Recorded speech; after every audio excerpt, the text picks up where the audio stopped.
Hey everybody, welcome back to my channel. I hope you guys are all doing great today. I am doing great today because it's beautiful, it's May, the sun is out, and I actually just sowed some beautiful French marigolds. These are one of my favorite annuals ever, and they are probably the easiest you could ever grow from seed.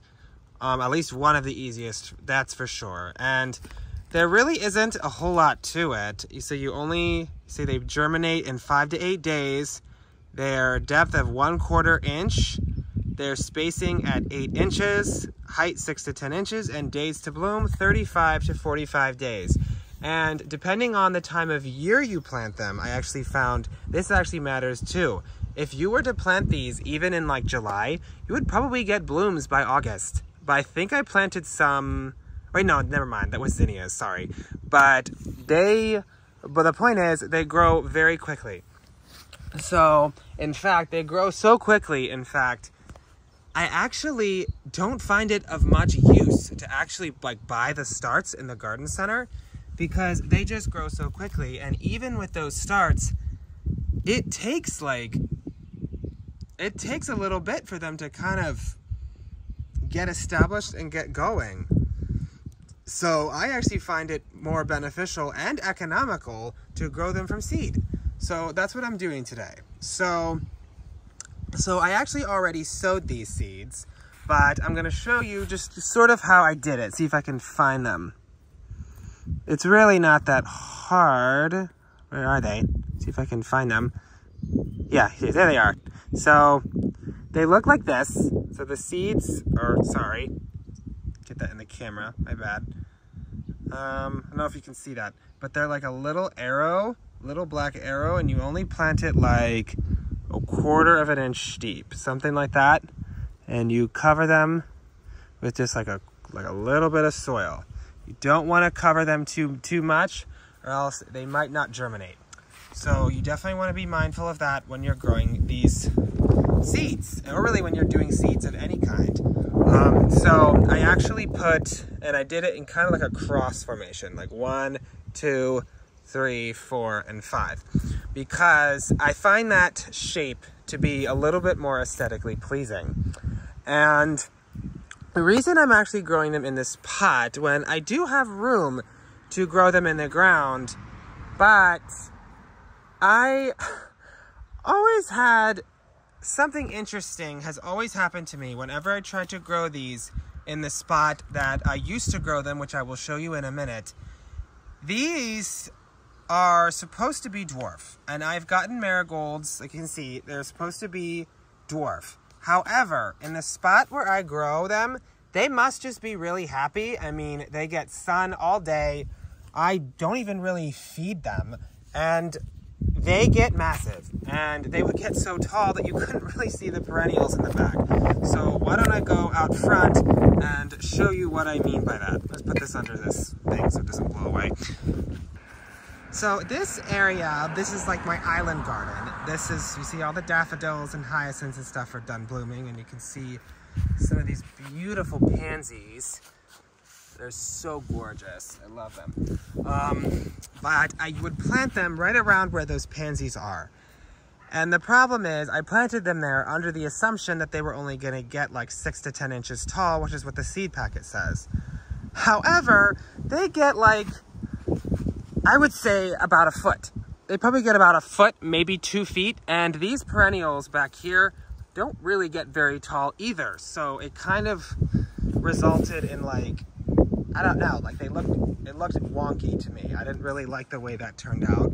So I'm going to do them in pots instead because, in my opinion, no summer garden should be without marigolds. They are, like I said, one of my favorite annuals. So yeah, that's kind of why I don't want to grow them in this spot here, just because I think they just get too tall.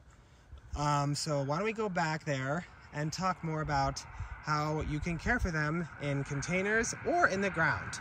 So we're back to this area with this pot where I have the seeds planted, and what you want to do before you start growing marigold seeds, you want to make sure that there is no danger of frost these guys are sensitive to frost and they will die very quickly with hard frost. So you want to make sure that there is no chance of frost.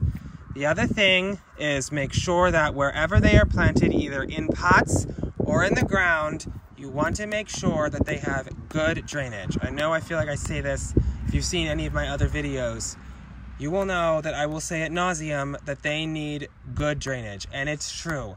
Their roots cannot sit in water. They will rot and die. So I actually just use this standard potting mix. I'm sure you've seen this before. This is not sponsored by Miracle-Gro, by the way, but I do like this. And I actually mixed in some extra perlite to make sure that there is a little bit extra drainage, because again, they really need good draining soil.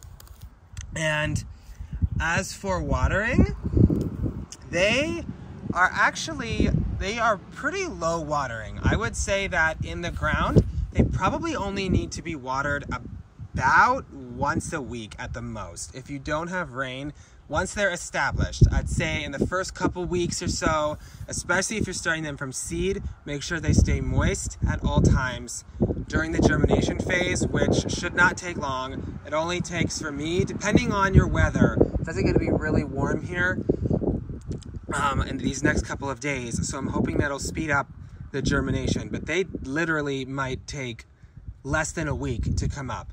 But in that time, you need to make sure that they are kept moist, and probably in the first few weeks as they start growing and developing, once they're really established, they, again, depending on the weather, if they're in pots, they'll probably need to be watered more often. Maybe if you have them like a pot this size and in this plastic pot, they might need to be watered maybe twice a week, depending on the weather.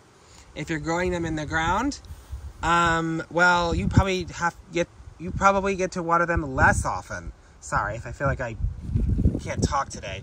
But they really don't need a lot of water. They can even go longer, but I think the best performance is if you can give them a good soaking once a week, they will really thrive for you. However, like I said, they are actually, or I think I said, they are actually pretty drought tolerant, so they don't need to be watered all that often. So that's watering.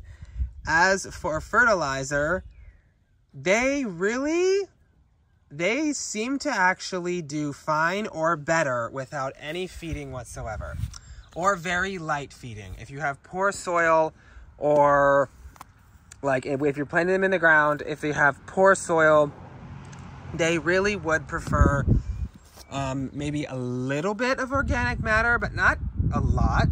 You can maybe fertilize them maybe once, like put fertilizer in the planting hole or something like that. But in this potting mix, if your potting mix already has like fertilizer in it, this is mixed with fertilizer, I believe. Yeah, it is. And that's really probably all they need. I might feed these again with like a liquid feed, like maybe once a month, depending on how often I water, because again, because in pots, the nutrients kind of leach out the bottom a little bit faster than they would in the ground. So if you're in the ground, I'd say if you want to feed them, put them in, maybe give them some fertilizer at the beginning of the season, and you can pretty much forget about them for the rest of the season. So yeah, they're very low maintenance in that regard. And I can't believe I forgot this, lighting. I should have said this first. I'm so sorry. But they do need lots of sun. They do prefer plenty of sun. So make sure you put them in an area that has at least 6 hours, preferably more, of sun per day. They will really appreciate that. If they're in shade, they probably won't bloom very well. So you need to make sure they're in full sun, and those other things that I talked about, those requirements are met. Other than that, they are very unfussy. You can deadhead them to prolong their blooming. And you could also do it for aesthetics. I do it for both, because marigold blooms, when they start to fade, they really don't look very attractive. So you can remove those spent blooms after they're done. And yeah, that's really it. That's really about all you need to know about growing marigolds, be it in pots or in the ground.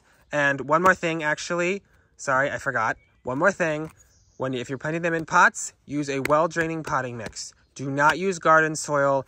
They will not like that. So, there you go. So I hope you guys enjoyed this video and found it informative. And if you did, if you could please leave a like, comment, and subscribe, I would very much appreciate it. And if you guys have any other suggestions for future videos, please leave them in the comments. I would love to hear them. And I will see you guys later. Thanks for watching.